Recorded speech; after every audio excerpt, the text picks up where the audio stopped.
Доктор, бізге ауыр жағдайдағы науқас келді. Науқас жағдайының ауыр екенлігін хабардар етті. Операцияға таярлан. Түсінікті.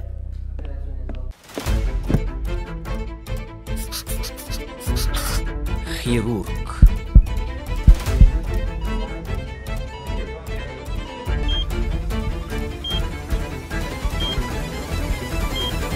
Мезгілді де, мәхәлді де таңламаған құрамалы операция 8-10 сағатқа созылды. Қыл үстіндегі өмір доктордың дұрыс шешімі менен ғана сақлап қалынды. Қаншасы ауыр дәртке шалынып, қаншасы бейүміт келер еді. Доктор олардың үмітін үздірмей, ыссы денедегі зардапқа мәлхам берді. Ұлыларды тарихтың өзі жаратады. Лекін олар дүнияға жүдә сирек келеді. Халқының хасыл зері Аманбай Есжанов Қарақалпақ медицинасы үшін хауа менен судай зәрур еді. Кеуліндегі кең сабыры, оның епшіл қоллары қанша тағдырлерді ізіне қайтар алды.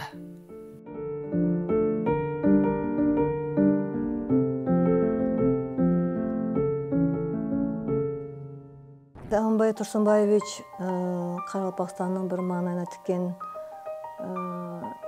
ілімпаз, врач, инсан еді.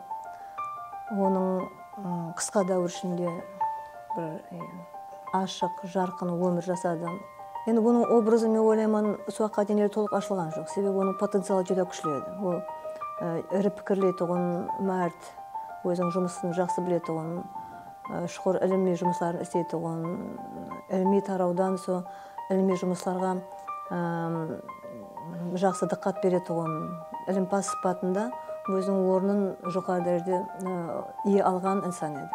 Һәм мақты о білім мен ілімді жүдем жоғары қойған хирургияда. Ол Қарақалпақ медицинасының рауажлануында, Қарақалпақта хирургияның рауажлануында, онкологияның, гинекологияның рауажлануында көп қызметлері бар ол кісінің. Ата-бабада гәп бар. Құс ұядан не көрсе ұшқанда соны қылады деген. Бұл әкесі академик Тұрсынбай Есжанов әке болғанменен бәрібір тұрмыс ұстазы. Біздің Қарақалпақстанда республикасында 1996 жылы Аман Тұрсынбаевичтің басшылығында тікелей лапароскоп операциясы біріншілерден болды істелінді. Бұлайынша айтқанда хирургия мектебінің дүзген адам инсанлардың бірі болып есептелінді бұл. Ең құрамалы операцияларды әмелге асырған Аманбай Есжанов 28 жасында Қарақалпақстанлық хирург сипатында елге таныла басылады. Ол халқымыздың ұлы тұлғасы белгілі академик Тұрсынбай Есжановтың шаңырағында туылып, камалға келді. Оның балалығынан бойына біткен айрықша екі қасиеті бар еді. Ол мектеп дәуірінде түрлі дөңгелектерге қатынасқан болса, есту қабілеті оғада күшлі болды. Аманбай балалығынан атасының жолынан кетуді мақсат етті. Һәм жақсы ниетпенен Самарқандтай үлкен қалаға жол алып, медицина институтына оқуға түсті. Жас студент 2-ші курсынан басылап, профессор Абдурайым Саламов басшылығындағы операцияларға қатынасып жүрді. 4-ші курсында талантлы хирургке ассистент болып тағайындалды. Ал 6-ші курсында болса, Аманбай Тұрсынбаевич операцияны еркін істей алу дәрежесіне жетті. Институтта жетерлі білім алған Аманбай медицина дәргайын айрықша диплом менен тамамлады.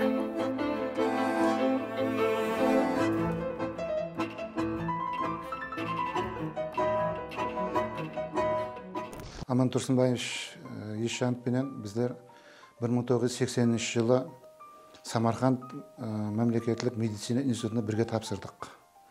Сол жылы Самарқанд мемлекеттік медицина институтының 50 жылдығы юбилейі еді. Қарақалпақстаннан 80 баланы абитуриентті соғақтары оқуға қабылдады. Ең жоғарғы балл 25 балл еді. Дипломың 5 балл, 4 имтихан болады. Әрқайсының 5 балдан Аман Тұрсынбаевич жылы сол имтиханнан әммесін 5-ке тапсырып, әм дипломда 5 ең жоғарғы балменен 25 баламенен өтті. Екеуміз сол бірінші курста бірге бір квартирада тұрдық, 4 айдай. бірге сабақ даярлатқан едік. Ondan keyin ол hamma vaqt tek оқу. Hamma vaqt оқуға барып, har xil кружокларға баратын еді. Бұл өзінің талапшаңлығыменен juda ajralып тұратын еді. Студентлік уақытында жақсы оқып, институттан айрықша дипломға біткерді. 4-ші курстан бастап ол хирургия дөңгелегіне барып басылады. Бірге барып басладық. 4-ші, 5-ші, 6-ші курсларда бар қолдасы хирургия дөңгелегіне барып жүрді. Оның өзінің жас уақытынан арманы хирург болу еді.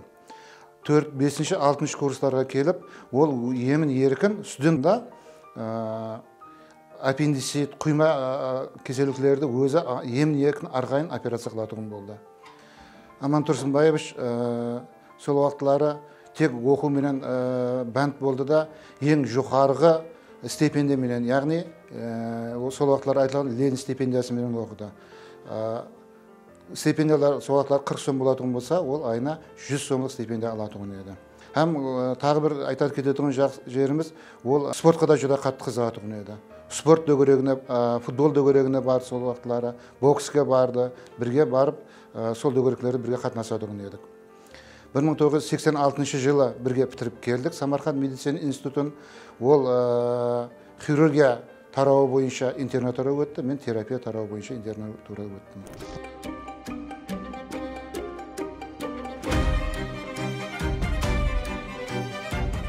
Өткен әсірдің 80-ші, 90-шы жылдардан басылап, медицинаның ең ауыр бөлімі хирургия басқышпа-басқыш рауажлана бастады. Сол дәуірлерде тарауда бармақ бүгіп санағандай шпакерлер бар еді. Соң олардың қатарына жас қанигерлер келіп, шпакерлер орталығы толыса бастады. Аманбай Есжанов та өзінің дәстепкі минет жолын 1-ші саллы Оразымбет Халмұратов атындағы республикалық емлеуханасында хирург лауазымында жұмыс істеуден бастады.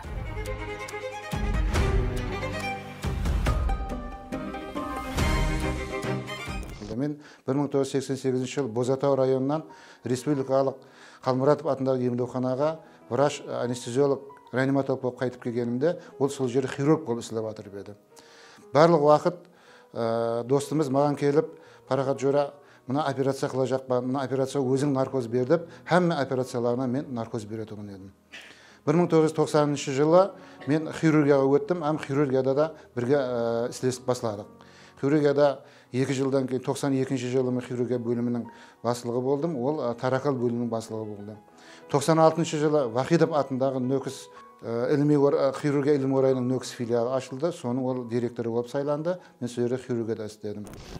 Мен ұстазым Аман Тұрсынбаевич менен 1990 жылда оқуды біткер 5-ші курс тамамлағанымнан кейін әмелият өту үшін республикалық емлеухана, ол уақытында нөмірі 1-ші емлеухана деп айтылатын еді. Сол емлеуханаға келдік. Сол уақытында келгенімізде хирургиядан әмелият өтуге барғанда, біздер 3 жігіт, 2 қыз болып барған едік. Барсақ, сол уақытында ұстазымыз хирургия бөлімінің үлкен ординаторы екен. Hem бізді Аман Тұрсынбаевич қабылдады. Көргеннен кейін бізе кеп тұрғанымызда сол 5 студенттің арасынан маған қарап, қанегелігім қандай екенлігini сұрады. Себебі ол уақытында 5-ші курс тамамлағаннан кейін әмме қанегелікке бөлінетін еді. Менің қанегелігім хирург екенін айтқанымнан кейін ол өзі 11, 12, 13, 14 палаталарда жатқан науқастарды көріп, соларды әмәлиятты, сол палаталарды шипакер сипетінде алып барасың деп тапсырма берді. Hem сол тапсырма бойынша мен сол 1 ай давамында сол кеселерді тексеру, операцияға даярлау, операцияда қатынасу, hem операциядан кейінгі күтімлерін алып барып жұмыс істедім. Hem 1 ай толғаннан кейін практикамызды, әмәлиятымызды тамамлап кететін болдық. Кететін уақытымызда ұстазымыз келесі жыл келесің ғой деп күзетіп қалды. Hem ondan кейін aradan 1 жыл өткеннен кейін 6-ші курста оқып, Ташкент мемлекеттік медицина институтын тамамлап, 1991 жылда келдім. Келгеннен кейін сол және Аманбай Тұрсынбаевичқа ұшырасқаннан кейін, әне өзіңнің алып барған палаталарыңды жұмысты давам еттіресен деді. Hem сол жерде жұмыс давам еттіріп басладым. Hem Ташкент қаласынан менің өзімен жолданманы Нөкіс районына хирург сипетінде жұмыс істеуге жіберілген еді. Хирургия бұл төменнен басталады. Ауылларда, колхозларда, районлардан қаншадан қанша науқастар жүріпті хирургиялық жолмен операция болу. Олар тек қана біздің халқымыз сондай өзін қояр-ау деп өзін емлеп, дәрі-пәрімен емлеп, асқынған уақытында ғана біздерге хирургия келеді. Соның үшін район хирургларымен, сол колхозлардағы хирурглармен, врачлармен, участковыйлармен тығыз байланыста болуды талап етті, һәм енгізді ол кісі.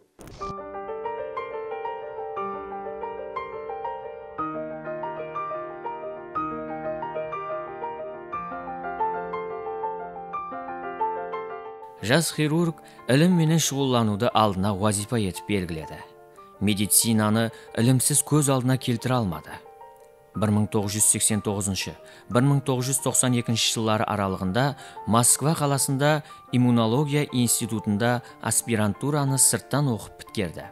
Һәм 1992 жылы кандидатлық диссертациясын қорғап шығып, медицина ілімлерінің кандидаты іліми дәрежесіне ие болды. Сол жылы бірінші санлы республикалық емлеухана құрамында жаңадан шөлкемлестірілген өкпе қан тамырлар хирургиясы бөлімі бастығы лауазымына тағайындалды. Аманбай Ещанов өзінің білім тәжірибесін тек емлеуханаларда емес, ал жоғары оқу орындарында да әмелге асырды. Ғаресіздіктің дәстепкі жылларында жаңадан ашылған Ташкент педиатрия медицина институты Нөкіс филиалының іліми құрамы жетерлі емес еді.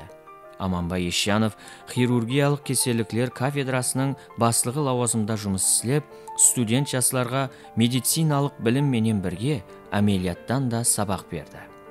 Осы дәуірде ол кафедраның материалдық техникалық базасын бекемлеу, кафедраны білімлі оқытушылар менен толықтыру жұмысларын алып барды.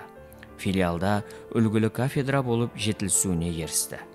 1994 жылы Аманбай Тұрсынбаевичтің басшылығында Нөкіс орайлық емлеухана базасында Ташкент педиатрия институтының хирургия кеселіктері кафедрасы ашылды.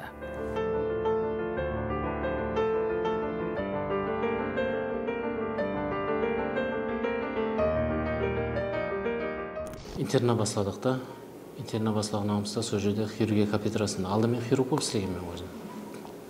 Хирург болып істедім, сол Аман Тұрсынбаев басқарған мекемеде интерна өттік біздер.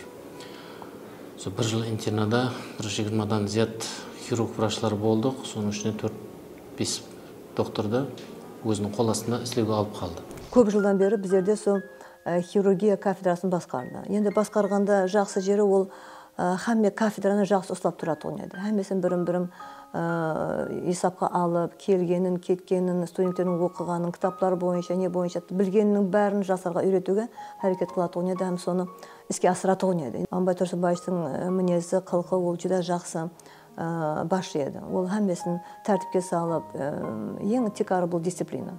Жас кадрлар оқуға келгенде олар үйінде де елі тәртіпке үйренбеген, ол ерте тұрып, кеш жатып, оқып, мәселен, әрбір студент жылына ең кемінде 15 кітапты ядлау керек олар. Олар оқығанда да бір мәртебеден түсінбейді. Бір теманы 3-4 мәртебе оқу керек түсіну үшін оны. Соның үшін сондай жерлерінде Аманбай Тұрсынбаевич һәм ілми тарапынан, һәм практика тарапынан операцияға кіргізіп, үйретіп, операция уақытында сол істеген операциясын балаларға біріншіден айтып беріп, кейін сұрап, оны көрсетіп алып баратығын сондай жақсы профессор еді.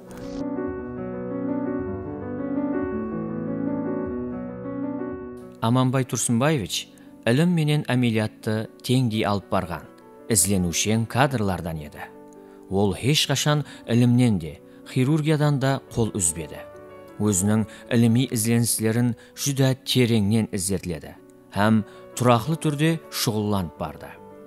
1992-1993 жыллары Москва иммунология институтында экологиялық қиын жағдайда жасап атырған Қарақалпақстан Республикасы халқына көрсетіліп атырған хирургиялық жәрдемді жақсылау бағдарында докторлық диссертация жұмысын алып барып, оны 1995 жылы табыслы жақлап шықты, һәм медицина ілімлерінің докторы іліми дәрежесін алды. Жас болуына қарамастан, біраз алымлардың алдына түсіп, Халықаралық хирурглар ассоциациясының хақиқи ағзалығына қабыл етілді.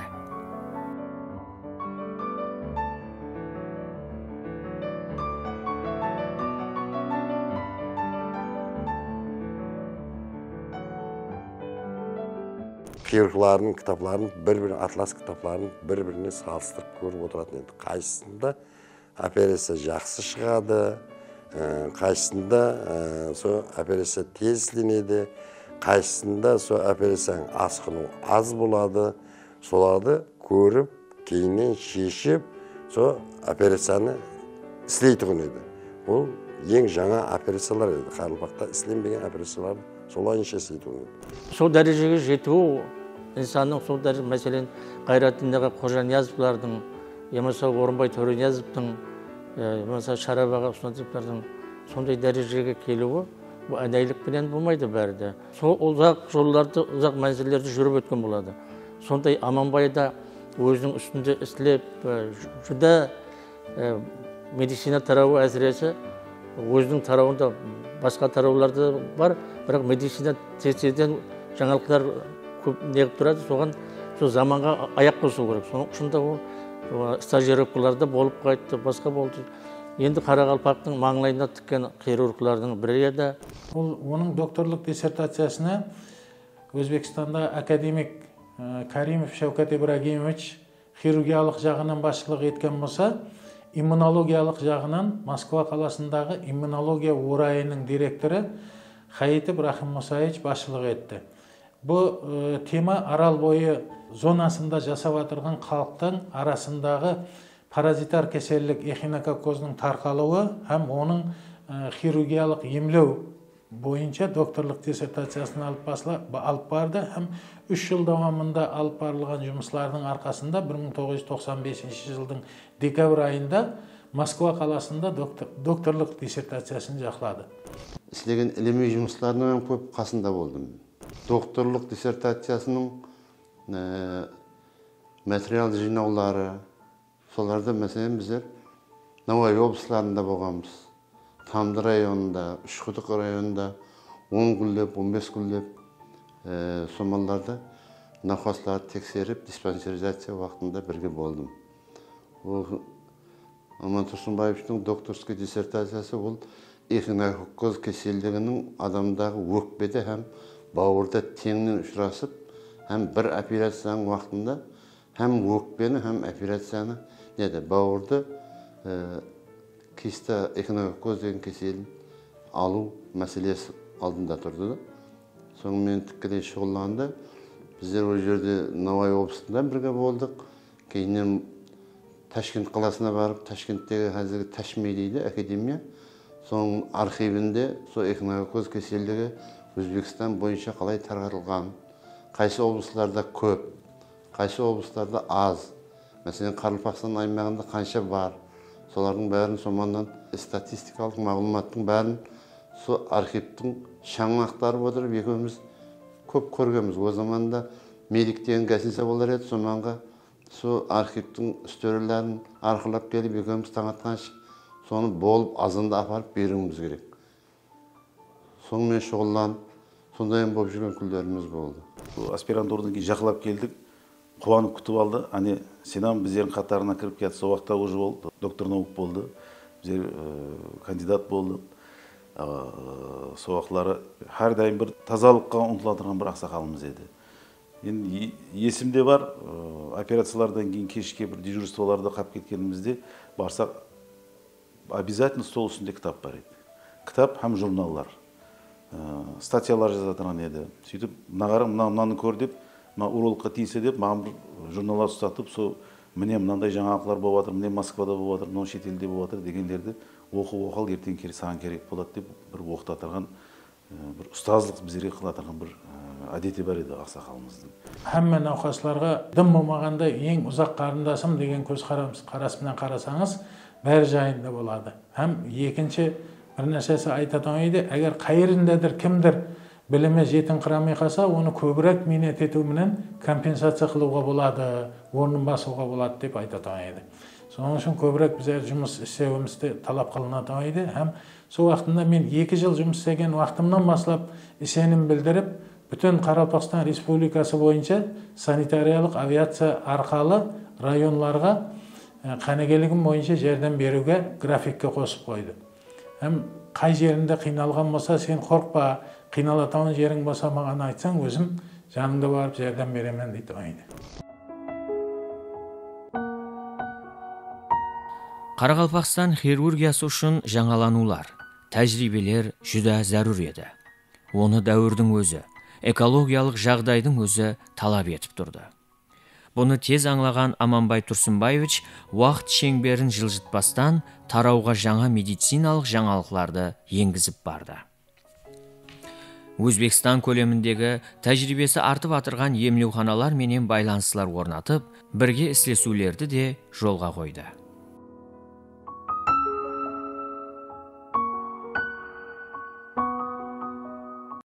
Қазан, Петербург, Санкт-Петербургта, Москвада бір айлап, екі айлап оқыған жігітлер болды. Сонымен бір қатарда о кісі Қарақалпақтың хирургиясы рауажлану үшін біздің жоғарғы институтымыз болған Вахидов атындағы ілми хирургиядан профессорлерді біздерді айына 2-3 мәрте 7-8 профессор, доктор науқаларды, хирургларды, реаниматологларды алып келіп, біздерге операциялар үйретіп барды олар. Әр жылына 3-4 мәрте алып келеді ғой. Солар үлкен операцияларды біздерге көрсетіп, соның операцияларын біздер жерде көріп, соларды жазып алып, ондан кейін соны операцияларды Қарақалпақта болған кеселдіктерді соларға операция қылатын едік. Хирургияның рауажлануы үшін жүдем үлкен қызмет болды.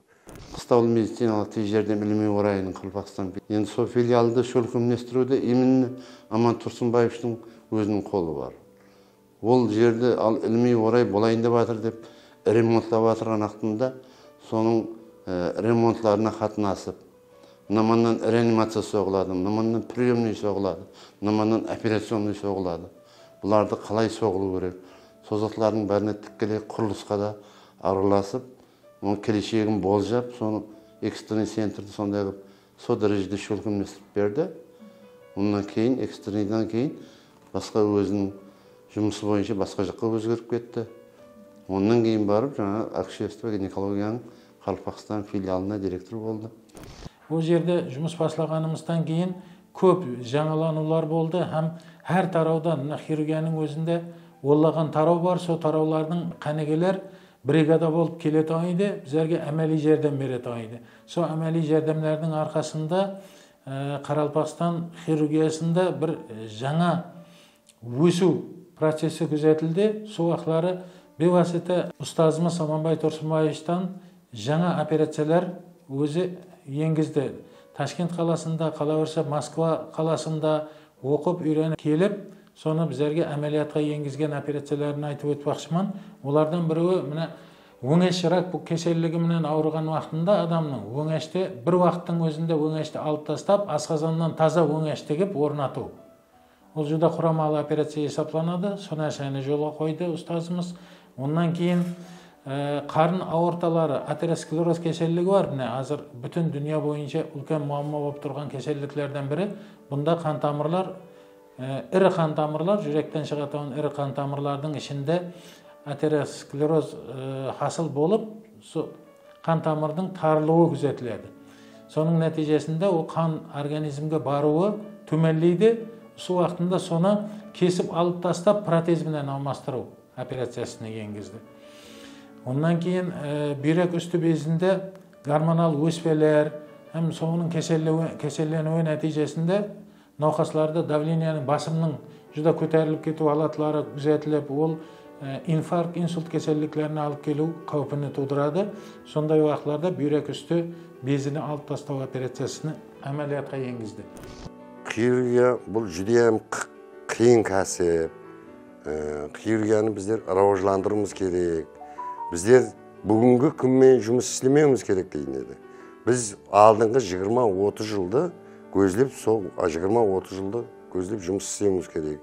Соған талпынуымыз керек.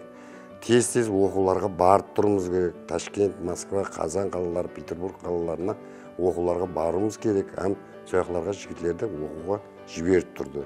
Қандай хирургиядан жаңа операциялар болса, сояқларда үйреніп, компьютерға жазып алынып, дискетлерге жазып әкелініп, сол жерде қойып, соларды үйреніп, соның Қарақалпақта операцияларын істеді ол кісі. Шу уақытта хирургия rivojlantirishda ko'p hissalarni qo'shgan. Qoraqalpog'istonda mana shu o'zlarimizni kadrlarni tayyorlash, Qoraqalpog'istonda shu xirurgiya xizmatini rivojlantirish uchun ko'p katta hissalarni qo'shdi. Shu qatorda men ham shu insonning qo'lida men ham tarbiyalanganman. Mana aytib o'tsak, 2002-yilda 5-yanvar kuni shu Qistovli meditsina yordami Qoraqalpog'iston filiali cho'lkamlashtirilganda shu yerga Amon Tursunboyevich direktor lavozimini tayinlangan edi. Va shu vaqtning o'zida direktor bo'lib turib, shu yerdagi kadrlar bilan ta'minlanishi, kadrlar har turli bu yerda kadrlar bilan ta'minlash juda qiyin edi. Shuning uchun bu odam o'zining bir bilimi bilan, o'zining zirakligi bilan kadrlarda tanlab olishda juda qiyinchiliklar ham bo'ldi har xil va kadrlarning o'zi yetishmaydigan edi. Shu yerdagi kadrlarni cho'lkamlashtirib tayyorladi. Mana shu qatorda mening o'zim shu yerga shu inson bilan birgalikda ishlash, men bo'lim boshlig'i bo'lib ishladim. U odam direktor lavozimida ishlagan vaqtlarida birgalikda ishlaganmiz. Shu vaqtda kadrlar ayniqsa anesteziolog, reanimatolog shifokorlar Qoraqalpog'istonda yetishmaydigan edi.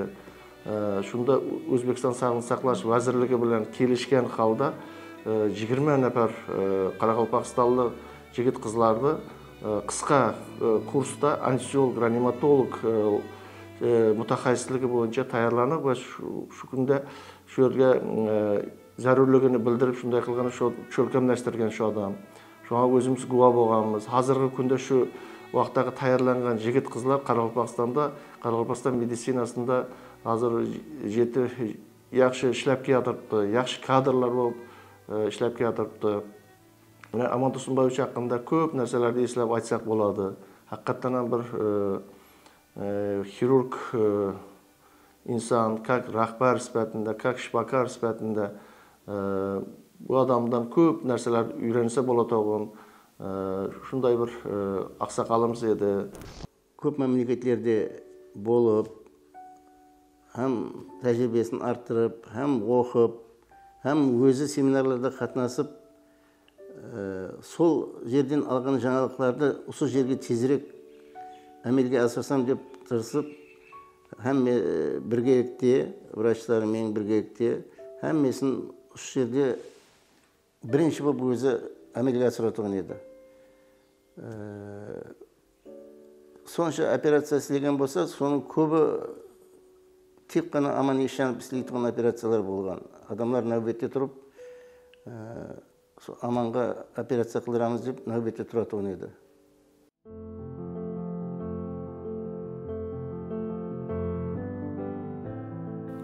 Amanbay Tursunboyevich 1996 2000-yillari жаңадан шөлкемлестірілген академик Vosit Vahidov атындағы хирургия ilmiy орайының Қарақалпақстан филиалына директор болып тайынланды. Осы жыллардан баслап Vahidov атындағы хирургия ilmiy орайы менен тығыз байланыстар орнатылып, Қарақалпақстан хирургиясына жаңа дәуір кіріп келді. Бірге істесулер, медициналық байланыстар, өзара тәжірибе алмасу, шеберлік сабақлары жолға қойылды. Аманбай Ишянов 1995 жылы хирургия бөлімін жаңа технологиялар менен тәминлеу мәселесін қолға алды. Осы жылы Өзбекстан бойынша екінші болып, Қарақалпақстанда видеолапароскопиялық операциялар іслене бастады. Бұл дәуірде Қарақалпақстанда бірінші болып қарын аортасын протезлеу операциясы, асқазан һәм ішек реконструктив операциялары, видеолапароскопик һәм видеотаракоскопик операциялар, бүйрек үсті безін, бауыр бөлегін алып таслау, талақ һәм бөтеге қан тамырларын бір-біріне жалғау, тимус безін алып таслау операциялары ісленді. Оның басшылығында өткерілген операциялар халықаралық стандартлар, заманауи ұсуллар, инновациялық дәрежеде әмелге асты.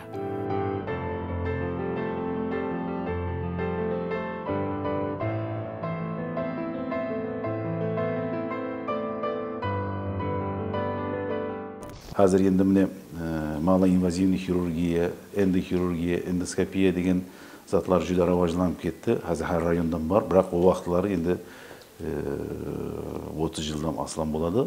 30 жыл да сол вақытларым Аманбай ауыр со жұмыстарды бастаған еді. Енді әзір деп қарасақ, о хирургия методтер әзір әр районда бар, лицедан бар. Бірақ со басыланғышлар, со құрметлі Аманбай ағамыз, ақсақалымыз еді.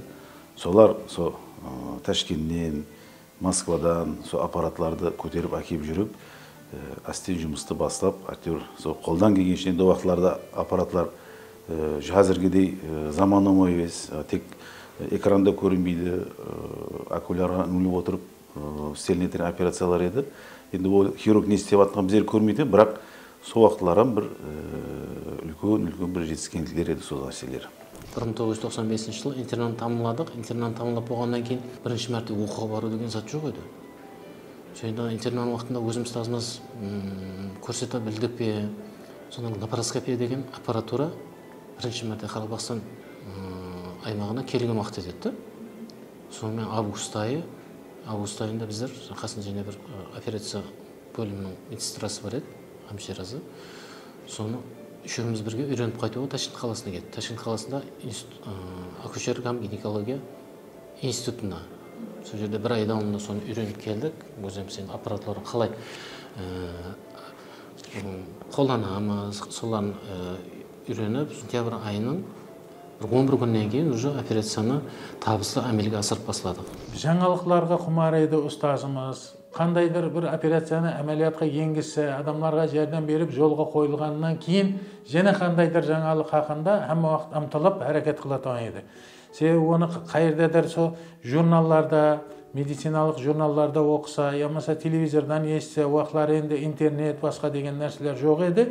Бірақ со журналлар арқалы, таныстылардың арқалы, телефонлары, коллегаларымен байланысу арқалы, сол Москва қаласында, Ташкент қаласында істеп отырған докторлармен мәслихатласып ойласқан уақытларында мынандай жаңалықтар істеліп жатыр десе, әлбетте сол нәрсені үйреніп келіп әмелиятқа енгізуге ұмтылатын еді. Қарақалпақстан Республикасында Нүкіс қаласында, мәселен Ташкеннен, Самарқаннан кейінгі үлкен құрамалы операцияларды істеуде жолға қойды сол адам. Бірінші мәрте Нүкісте біздер лапароскопиялық операция істегенбіз. Халық тілінде лазер деп айтады әзір. Өт қалтаның бірінші операциясы Аман Тұрсынбаев Ишановтың басшылығында өткен. Мен болдым қасында, және Құрбан Пазылбек деген жігіт болды. Сонымен үшеуміз бір операционный бригада болып, біздердің ескі хирургиялық корпусымызда бірінші мәрте Республика Қарақалпақстанда 1995 жылы 11 сентябрьде істелінді.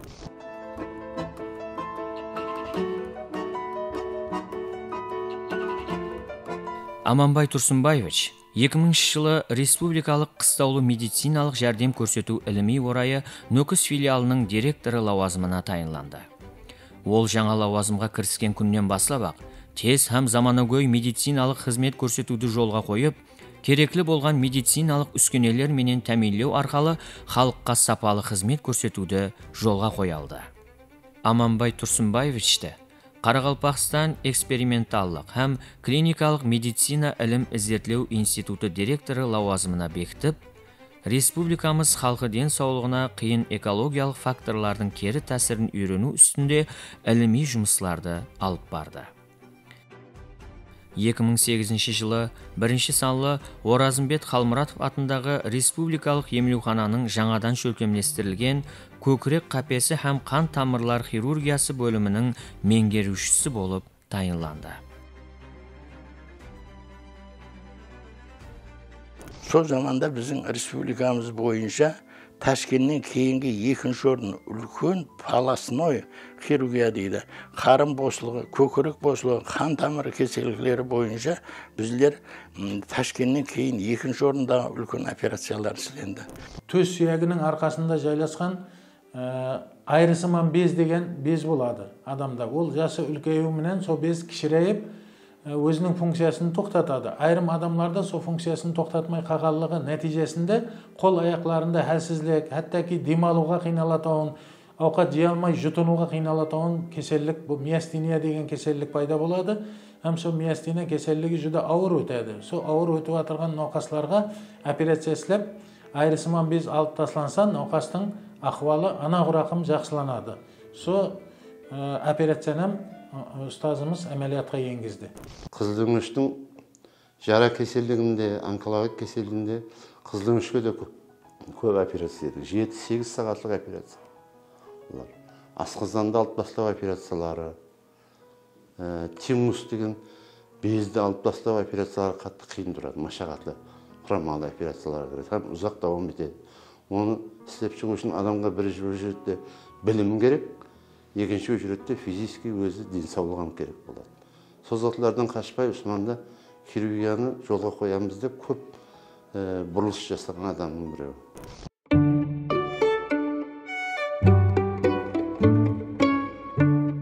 Республикалық қанегелестірілген акушерлік һәм гинекология ilmi әмели медициналық орайы Нөкіс филиалына директор болып тайынланды. Һәм орайдың материалдық техникалық базасын бекемлеу, һәмде халқымызға көрсетіліп атырған медициналық жәрдемді жетілдіру, аналар һәм балалар саламатлығы менен байланыслы машғалалар үстінде тынымсыз минет етті.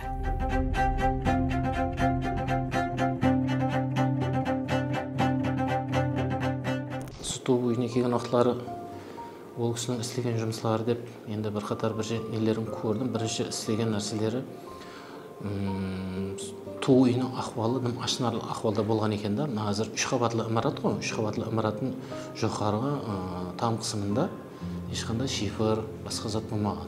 Қар жауын жауса, енді ілгерілер көбірек қар жауын болып тұратын еді ғой. Сол қар жауын жауса, барлығы сол 3-ші этаждың төбесінен ағып, һәме жерге шелек қойылған. Сол қасымда бірге істеген докторлар солар айтатын еді, әр жерге бір шелеклеген қойып тұратын еді. Берекет тапсын деп. Соны қалай қай жақтан болса да өзінің құрметінің есабынан болсын әйтеуір, осы үлкен туу үйінің жоғарысын шифрлатқан екен. Сафластырғанда бірінші кезектері су мәселесі қиын болған. Туу бөлімдеріміз біздердің 4 бөлім бар, 4 бөлімнің 4 мүйішін жайласқан еді. Енді бұл жерде туу бөлім күндізгі істеген врачтарға ол нәрсе қолайлы нәрсе да, күндіз істеп жүре бересің. Енді түнгі нәубетшілік деген вақытта өзі 3 врач болады да, 3 факир нәубетшілікте тұрады. Ол әр бөлімге ана жақтан мына жаққа бір-біріне бараман дегенше бұл туу үйінің үлкен, имаратам үлкен да. Сол дәуірдің өзінде адам айтып жүргендей дәрежеде ремонт істеп, қолайлық жаратып, іштеріне керекті жарақларын алып беріп, ыстылық системаларын жақсылап, қолайлық болу үшін соларды жаратып берді екен. Шөлкімлестірушілік қабілеті күшті болғаннан кейін бір уақытларында 2009 жылдары Намандағы акушерство гинекология институтының Қарпақстанда филиалына директор етіп жіберді. Сол кезде мен бұл жерде хирургияда бөлім бастық болып қалдым орнында. Сол уақытларында да ол хирургиядан қолды үзбе келіп бізге жәрдем бер деп, біздер мәселен науқастарды даярлап қоямыз, уақыт тауып келіп, өзі сонша қиын жұмыстың арасында жүрсе, осы хирургияның жұмысын тоқтатқан жоқ.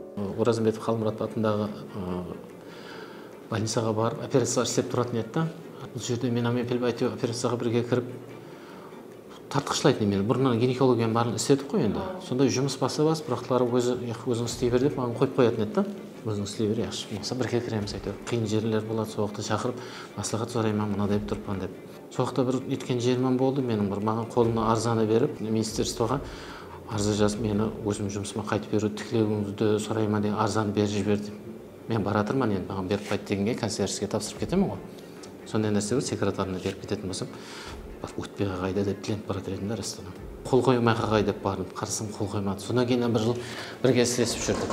Әйтеуір бір жылдан кейін құласы бәрі енді өзінің тарауы бойынша біраз істерді әмелге асырылды. Біраз шарайтлар жақсыланды, кемшіліктер қолдан келгенше сапсыластырылды. Аманбай Исжанов 2012 жылы Оразымбет Қалмұратов атындағы Республикалық көп тармақлы медицина орайы қарын бослығы хирургиясы бөлімінің меңгерушісі лауазымына тағайындалды. Һәм ол өмірінің ақырына шейін осы лауазымда шын жүрегі менен хадал қызмет атқарып келді. Соның менен бірге Аманбай Тұрсынбаевич 2020 жылдың май айынан бастап Оразымбет Қалмұратов атындағы Республикалық көп тармақлы медицина орайы қарын бослығы хирургиясы бөлімінің меңгерушісі лауазымында істеуменен бірге Қарақалпақстан медицина институтының емлеу ісілері бойынша проректоры лауазымына сайланған еді. Өкінішке бола, бұл лауазымды ұзақ давам еттіре алмады.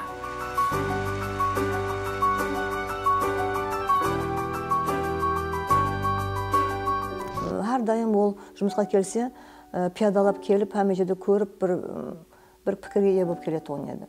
Соның үшін мына көп конференцияларда қатынастық, біргелікте көп сол коллективтің ішінде әртүрлі жағдайлар болады, әртүрлі мына жойбарлар, жол картасы деп айтамыз, солар шәкіленгенде өзінің жүда жоғары дәрежеде қанеге екенін көріп жақсы сезіп едік. Аманбай Тұрсынбаевичқа планларымыз көп еді.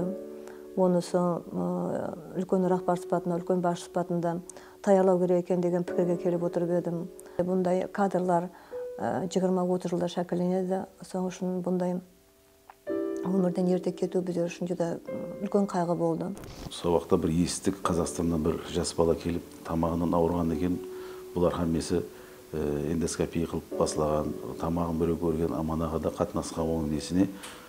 Со келген ковидтің, со жігітте келген ковид инфекциясы жүда ауыр болды. 10 жас атырған жоқ, қасында докторлар по-моему хаммесі қайтыс болып қалды. Жүда ауыр өтті кесел хаммесіне.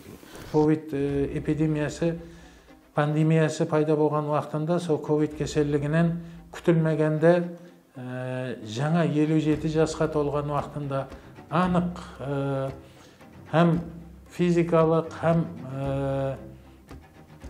білім дәрежесінің жетік шынына жеткен уақытында елімізге, халқымызға береді, оны шәкіртлеріне береді, оны көп уақытында сүмәжел арамыздан алып кетті. Ол инсаннан елі де үйренетін затларымыз жүда көп еді. Мына бүгінгі күнде деп қарасақ, мына шу бүтін дүнияға келген афат, біздің şu ağamızdan şetlep ötmey, şu ağamızda aramızdan alıp ketdi, şu yaş boldu, hazır hayat boğanlarında 60 yaşta boğan bolar edi. Hazırgı günge delemem, her nede şu insandı özlerimiz birgelikte ortamızda mutakayisler, dostlarımız, neler bilen her daim eslep duramız şu ağamızda. Şu ağırarda balası telefon kıldı. Bir türlü болып kettim da işimden. Papam kep ketsin deb atırıp dedi. Barsam televizor koyup oturgan eken. Ağırıp kaldın mı Amancan dedim. Ava aşağı dedi. Azgantay nafaslanıp kaldım dedi. 16 gün oturdum kızım kasında. Aynısağa vara koyak. Desem kamadı.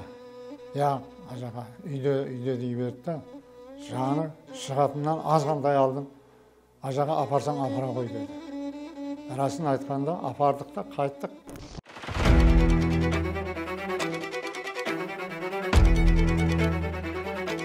Хирург insan ағзаларын, тоқымаларын, құрылысларын майдалап үйренді.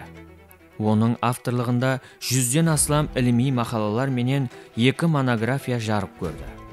Оның ilmi минетлері Москва, Киев, Ташкент, Алматы, Душанбе, Бишкек қалаларында һәм Түркияда басылып шықты.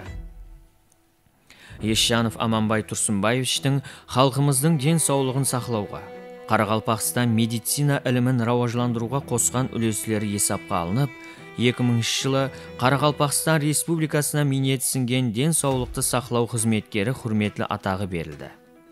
Аманбай Ешжанов 2 мәрте 1999-2004, 2009-2014 жылдары Қарақалпақстан Республикасы Жоғарғы кеңесінің депутаты болып сайланды.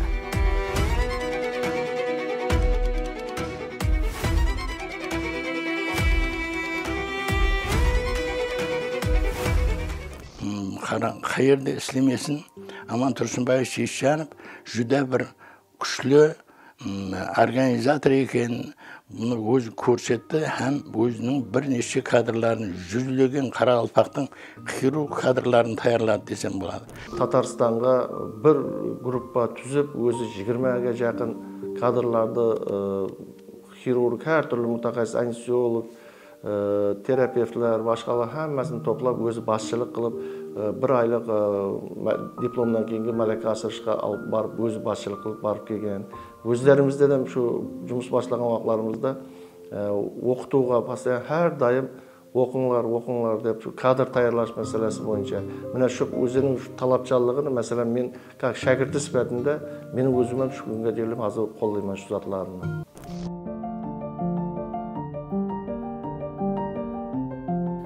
Адам өзі дөреткен игіліклі істерінің ішіндегі ең шоққысына ақылы, білімі һәм минеті арқалы ерседі. Халқымызда қолы гүл екен деген жақсы тәріп бар. Бұл тәріп, егер инсанның минеті басқалардан өзгеше, халық оннан разы болса ғана беріледі. Аманбай Исжановқа халық ұсылай бақа берді. Халық айтса, қалып айтпайды. Хақиқатында да Аманбай Исжанов ең қолы жеңіл шпакер еді. Оның өзіне тән операция істеу ұсулары, өзгеше шеберлігі бар еді. Хирургтың шпалы қоллары дерлік 5000-нан астам операцияны әмелге асырды.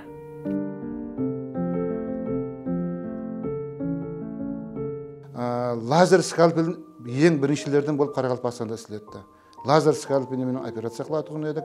Лазер скальпелінің бір жақсы жері операция қылғанда ол лазер скальпел деп айтылады. Операциядан кейін жаралар іріңлемейді. Жаралар бірінші неменен жақсы бітетін еді. Үлкен операциялар істелініп барылды. Жаңа операциялар істелініп барды. Сонымен бір қатарда қоңсы мемлекетлерден, Қазақстан Республикасынан, Түркменстан Республикасынан, Бұхара облысынан, Науайы облыстарынан, Қашқадария облыстарынан келіп, науқастар жүрге жатып, біздерде операция қылдырып кеткендері бар. Бір хаялда аневризм сосудық деген тамыры үлкейіп кеткен, бұны Ташкент қаласына жіберген. Ташкент қаласынан баруға жағдайы жоқ. Аман Тұрсынбаев өзіне жауапкершілікті алып, сол операцияны істеп шықты. Бұл әйеліміз кейіннен көп уақытларға дейін өзінің жұмыс қабілетін тікілеп, жәмиетке араласып кетті. Сондай мысалдар көп. Өзінен көп шәкірттер қалдырды. Айта берсе, оның істеген көп жақсылықтары көп. Бұл қол астындағы қызметкерлерге жүде талапшаң, керек жерінде жүде қатты қол, бірақ дым хақиқатшыл инсан еді.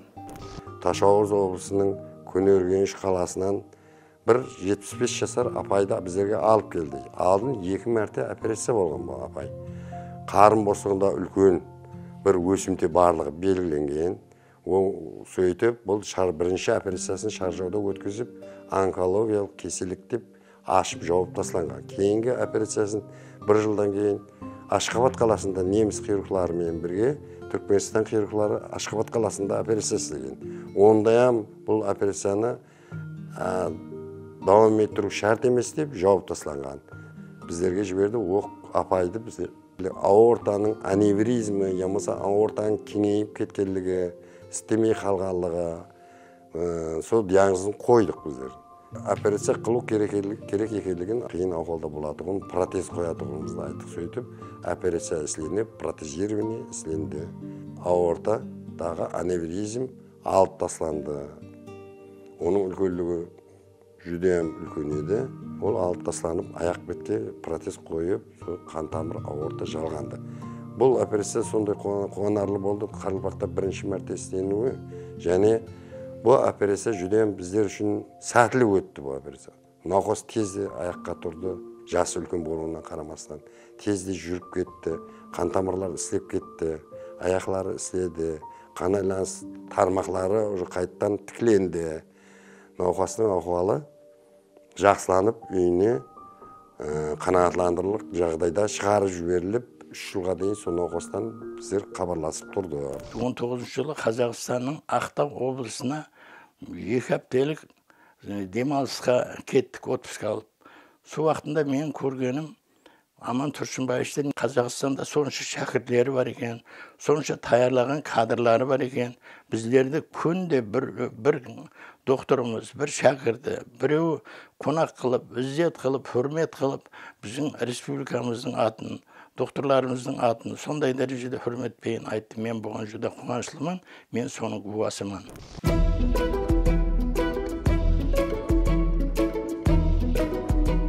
Аманбай Исжанов Қарақалпақстан медицина іліміне, денсаулықты сақлау тарауына мәңгілік із салды. Хирургия мектебін жаратты. Онда шәкіртлер өсіп тәрбияланды. Ол өзінің машақатлы өмір жолында мақтанышлы істерді әмелге асырды.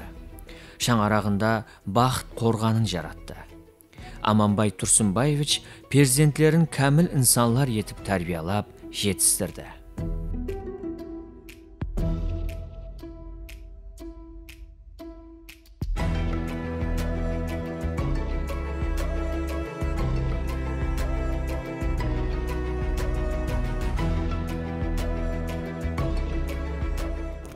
О кісінің жұмысларына сол шәкіртлері қолымыздан келгенше давам еттіруге әрекет етіп жатырмыз. О кісі өзіміз енді мұндай жағынан қарасақ, жасымыз 60-қа жақындап қалған, біздерім ұстаз дәрежесіне жетіп қалдық. Біздерімізде ізімізден келе шәкіртлеріміз бар. Ұстазымызға ақлық шәкірт есептелінеді. Оларым қазіргі күнде жақсы операцияларды істеп жатырды. Бүгінгі күнде Қарақалпақстан хирургиясы Өзбекстан көлемінде қарағанда басқа облыстармен салыстырғанда арқада қалатын жағдайда емес. Бұл нәрселердің бәрі сол ұстазымыздың басшылық етіп біздерге қолынан келген нәрселерді үйреткенлігі деп есептеймін. Аманның жасы үлкен ағайлары болса да, бұл жәрдем беріп, жол көрсетіп, һәмме затты ол ағайлары, достары Аманмен ойласады ойнады. Кішкентайынан бастап, өз баласынан сол ағайларына апарып, қатынастырып, таныстырып, үйретіп жүрді. Қазір балалары сол Аманның ізін басып келатырыпты. Терең білім бәрібір өзін дәлелдейді, көрсетеді. Білімді инсан әмме жерде де өзіне бір жақсы тарапты ойлап әрекет қылады. Міне осы ойшылығы, өзінің ақыллығы һәм салдамы жүде һәм бір басық адам еді. Біреу қызса да бір қызбайтын еді. Біреу қызып бір азмаз сөйлеп жіберетін уақыт болады адамда бір. Бір ондай уақытлардан бір жүде басық инсан еді. Міне сол әдетлерін әлбетте жасылған болсам мен сол hürmet ettiğimden sonra özüme bir sabak retinde faydalanatından uaqtlarım bolğan. Халқылық қызметте еш демес шаршадым. Жанында ұсласқан көп дос тарқадың. Ел жұртыңның шығардың ғой ар сарын, сайлап шаншып тұрған мына замандай, мүслі қаңғымай боп, тиген Аманбай. Ата-анаң бұнша ерте шақырып, әримаң маманың қалды ахырып, тасланғандай асау тұлпарға құрып, әужіне шыққан өмір намаңдай, жан тарың үзілді кетті Аманбай. Қыз көзі ойнарлық қадды бойларың, салдамалылы терең пікір ойларың, өзге емес өзіңе бұл жол қойғаның, өмірің елі емес еді тамамдай, бұл қалай болғаны, інім Аманбай. Өткен өмірдің, үзілген жанның шарасы бар меді. Медицина ілімлерінің докторы, белгілі хирург Аманбай Ишанов қысқа ғана өмір сүрді. Лекін оның халқына бергенлері талай ғана еді. Хирурглар төрінде ақ халаты ілінген бір күрсі бос тұрғандай. Жақсының ісі теберік, яды болса өшпес естелік екен. Халқы Аманбай Турсунбаевич Ишановтың жоғары адамгершілігін, кәсіпке садықлығын, жақсы пазилетлерін еслеу менен оны соңғы сапарға шығарып салды. Нетерміз набыт боп кеттің қапылда. Саған қарағанда дүния қапылда, кепсерленген көксіңдегі лапылда. Қалған бар ма, жыртықларға жамалмай, жамау табылмаптау саған Аманбай. Өтірік өсек ұрып әр пос канарға, айды етекпенен таяр жабарға, жалған шықса еді бұл сұм хабарда. Терсекей мұна бейуақ самалдай, тағзы жұлып алып кеткен Аманбай.